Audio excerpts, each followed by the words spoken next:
Welcome to the selfgrowth.com show. My name is David Riklan, and I'm the founder of selfgrowth.com. Today, we'll be discussing how to achieve work-life integration and increase resilience. To help us understand this topic, I'm excited to interview Emma Viglucci. Make sure to listen closely. We're going to be sharing a lot of information today. Before we get started, I want to take a couple of minutes and share some information about Emma. Emma has been in the mental health field for over 20 years. She is the founder and director of MetroRelationship.com, a psychotherapy and coaching practice specializing in working with busy professional and entrepreneurial couples who are struggling to get on the same page and feel connected. She helps couples create their successful relationships and a meaningful life. And I'd like everybody to jot down a website because during today's interview, she's going to be sharing information about a free webinar she's offering to everybody on our call today, everybody listening today. It's on the 4 most important steps to achieve true work-life integration. So write this down. It's www.selfgrowth.com/Emma.html. That's www.selfgrowth.com, selfgrowth.com/Emma.html, and you'll be able to sign up for her webinar. At this point, I want to jump in. Emma, welcome to our show. Hello, so happy to be here. Very happy to have you here. This is a topic that's really near and dear to my heart. So I want to jump in and talk about a few things. So why are people struggling to adjust? There's this new normal that's going on. Why are people struggling to adjust to the new normal and making the best of 2020? It's difficult times. Why are people struggling, and how can they deal better with these times? Well, what's happening is that everybody's focusing on what's happening outside of themselves. What is happening with the pandemic? What is happening with COVID? What is happening with the mayor, with the governor, with the president, with the elections coming up, with all the social injustice issues? Everybody's focusing externally. What is happening out there? And they have no control over what happens out there. Right. We have no control over what the president's going to do, or COVID, if somebody's going to get sick or not, unless they're staying completely shut down in a bag. But unless they're being extremely preventative, we really have no control over who gets sick and how much and all of these different things. So the key is to start focusing more in terms of internally. That's Right. where we have control, what we do for ourselves, not what everybody else is doing or however everything else is happening outside. Yeah, it makes a lot of sense, but I see a lot of people get drawn in. It's hard not to get drawn into the news and people are talking about, but I tend to agree. You really need to refocus internally because those are the things, as you mentioned, these are the things we can actually impact. That's right. So in the title, in terms of what we're talking about, I talked about this concept of resilience. So what can help people build resilience? And clearly they need it right now. 100%.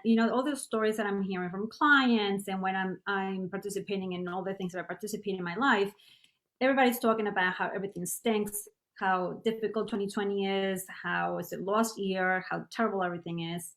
And they're focusing on the negative side of everything, all the negative impact and all the scary stuff around it. And from that angle, we have, again, no control. And we don't feel so good when we already know that when we think negative thoughts, we feel negative, right? Sure. And so the key is to take control over our own thoughts, our own feelings, and our own behaviors. That's where the power is, and our own environment. So, I mean, if you notice over the past few months, what we've been hearing from people, especially at the beginning of this pandemic, it was, oh, I'm decluttering my house, I'm cleaning this, I'm cleaning that, very specific things because we have control over that, right? And that makes us feel good. So just exercising internal control over not just our environment, but also starting from the inside out, our thoughts, and we can generate the feelings that we want. A lot of people don't realize that. People think that they're happy because something is happening. No, we could choose to be happy. At this moment, I could go, I'm happy, right, and feel happy.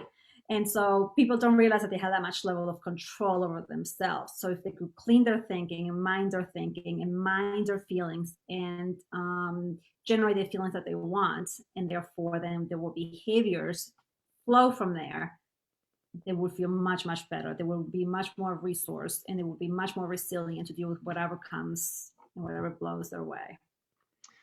What's interesting is I hear a lot of people say, it's difficult for me to control my thoughts. So some of the things that you're talking about right now, changing your environment, especially your local environment, that's something that we have control over.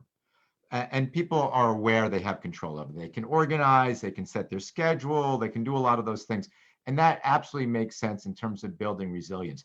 Do you have any, I know there's a lot of different techniques that will help people kind of change their thoughts, because those are very powerful.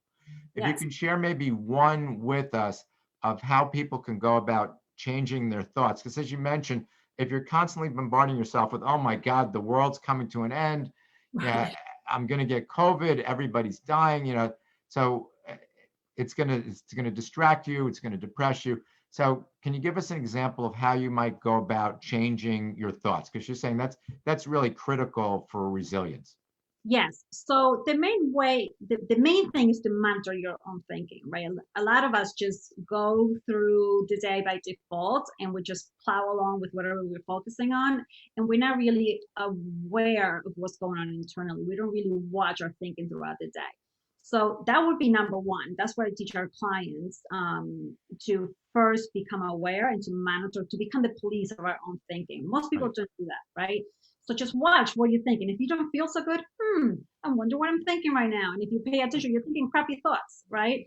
And so if you watch your thinking in that moment, as soon as you become aware, that awareness in and of itself creates relief. So that's number one. Then number two, what is what I'm thinking serving me, Hmm. right? And you could change what you're thinking. You could choose to look at something differently. You could look at anything from any angle, Right. and you could make data speak whatever you wanted to speak. Very Hmm. interesting, right? So usually I work with couples and I have two people in the room and they tell the same story, yet they look at it very, very differently, and Right. they how it's going to impact them, right? So the facts, the data, you could make it mean anything you want it to mean, and so that's very key. Like, this is what I'm thinking. Mhm. Does that serve me? How I'm looking at that, and what meaning I'm assigning it, and you could choose what do you want it to mean and how do you want Right. it to impact you. Yeah.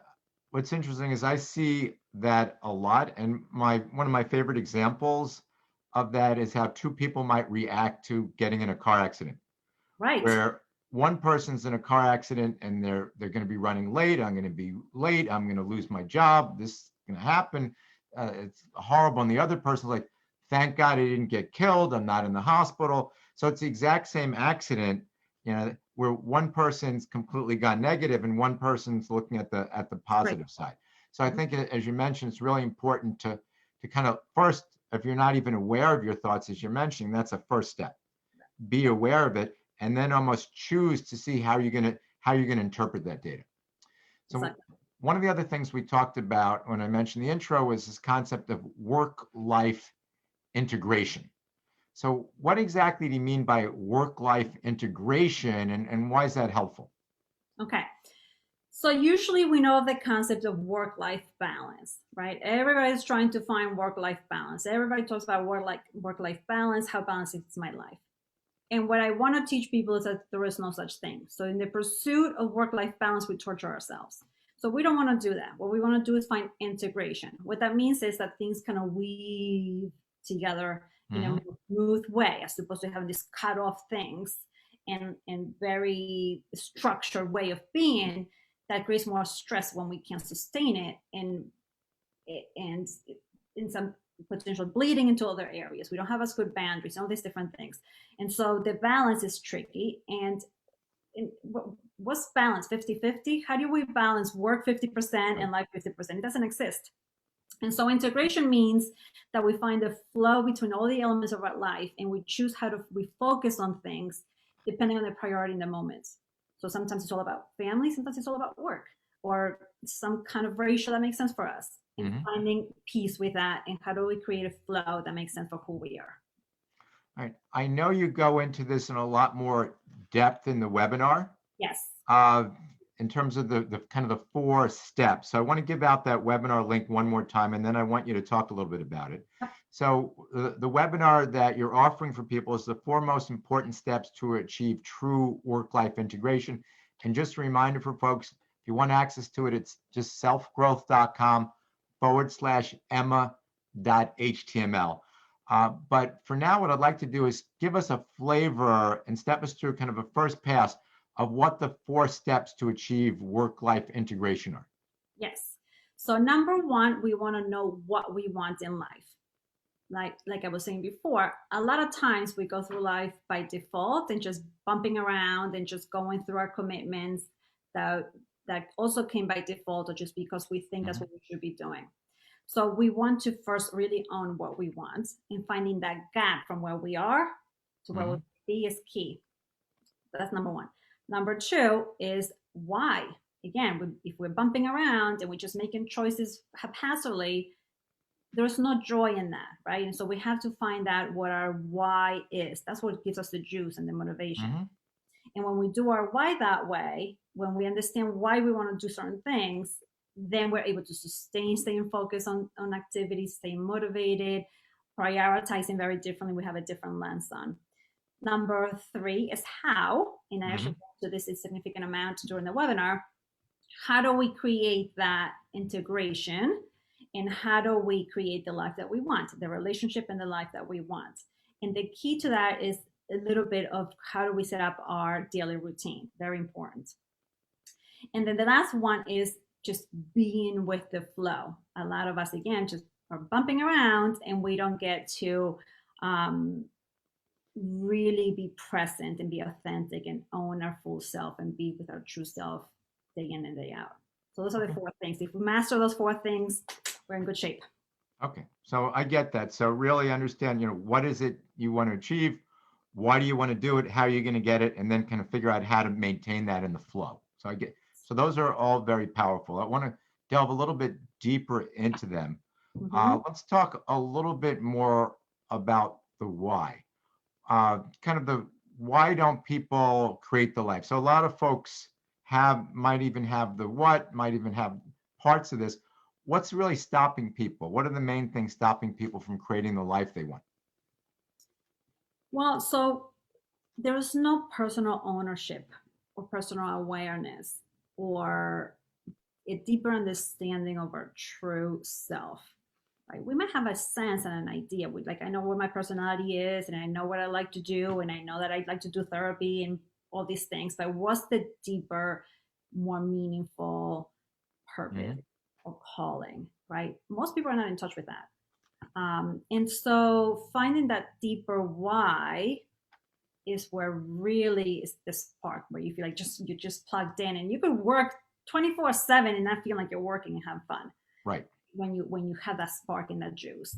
And so that's the key. That's really how to find that why. And it doesn't have to be being Mother Teresa. It doesn't even have to be like something like, it could, but what is the drive? It could be as basic as I want to make sure that I raise amazing children.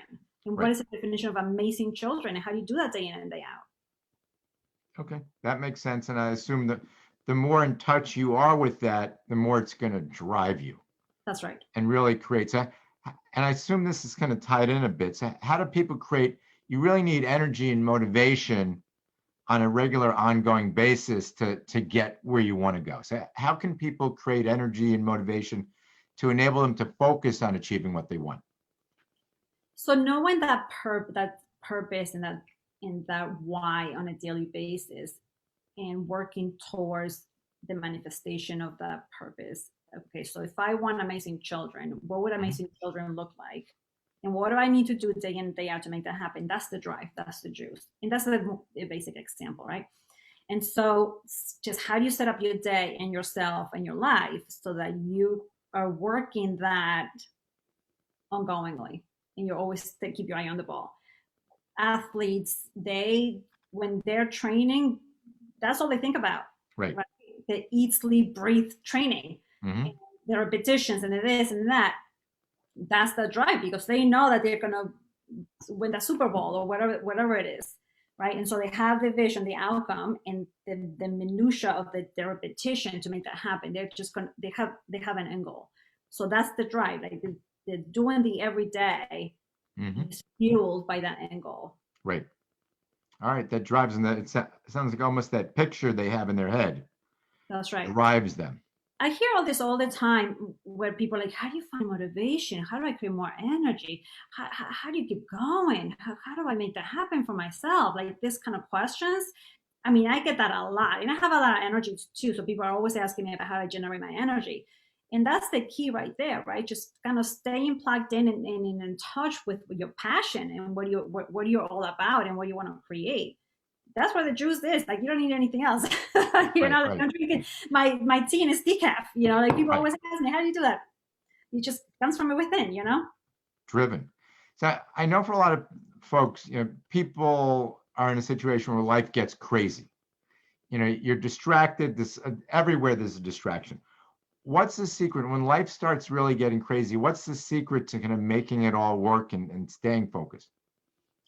So having it structured and not being too structured. So finding a balance with that, right? So we want to know what the framework for our day, the routine for the day, without being rigid about it.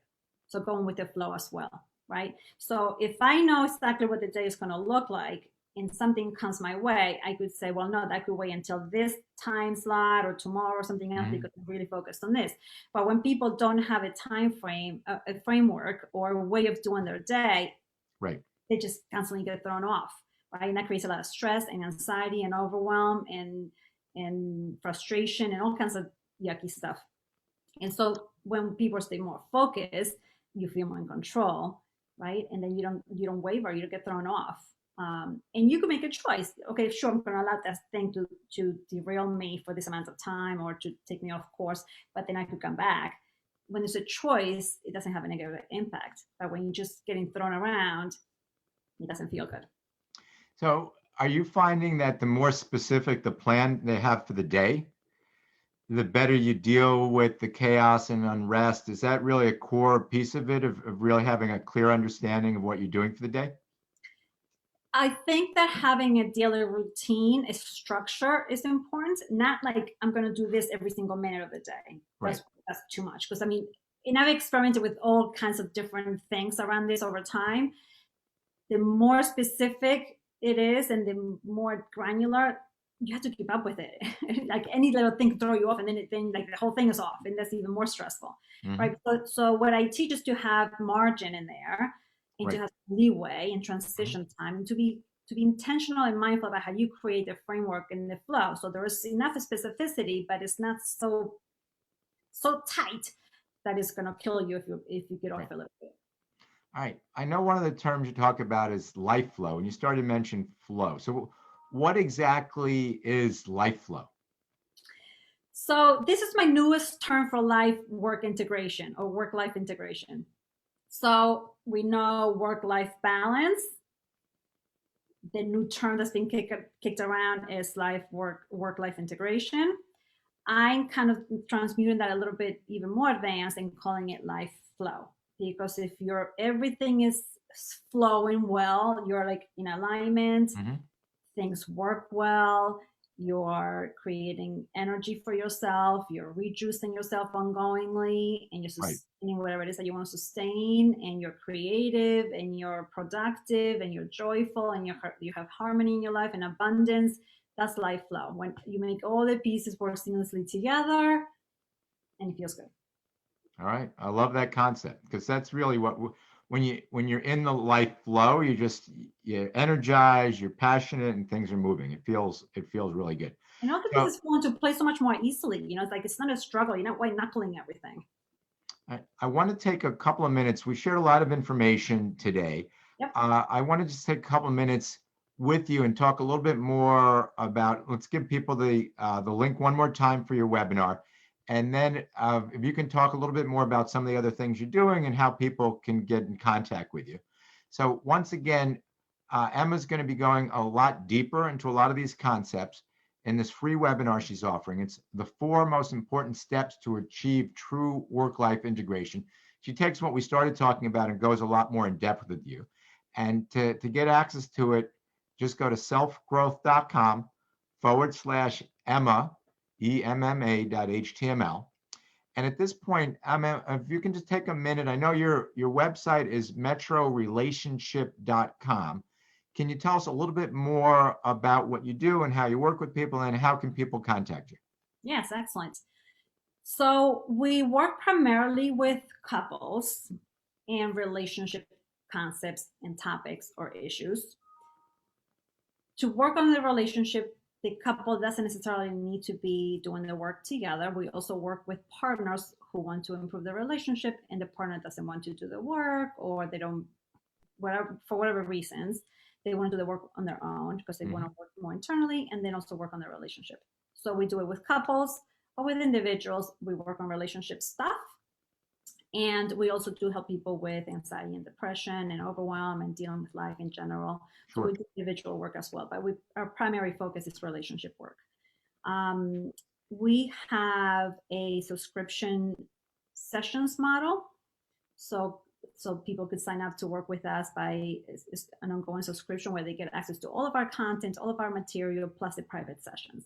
So it's a really easy way of working with us, and they get a lot of value and content. All right, and is all the information on how to get in touch with you and what you're doing, is it on your website?